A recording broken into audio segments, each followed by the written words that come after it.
Welcome to Blizzard Fire. We hope this video helps fire up your solution.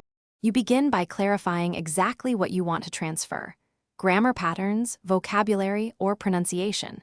Once done, pick 2 to 3 brief source texts and their equivalent in the target language so you can compare structures immediately. Make sure to time a focused 15-25-minute session and record yourself. This creates measurable progress.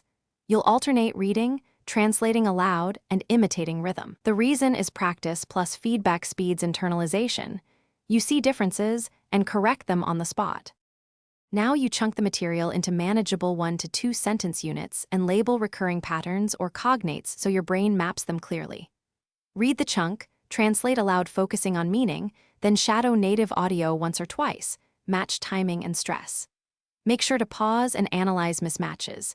Is it word order, an omitted article, or a false friend? Once you spot patterns, mark them for immediate drilling. That targeted repetition cements the transfer and prevents fossilized errors. To finish, produce an original short paragraph that deliberately uses the transferred structures. Record it and compare with the native reference. You'll see what worked and where problems persist, so make a list of the top 2 recurring errors to address next session. If things go wrong, slow down and isolate the problematic structure. Drill substitution sentences, then expand. This final corrective loop ensures transfer becomes usable, not just recognizable. And that next practice starts from stronger ground. Thanks for watching. If you found this helpful, don't forget to like and subscribe.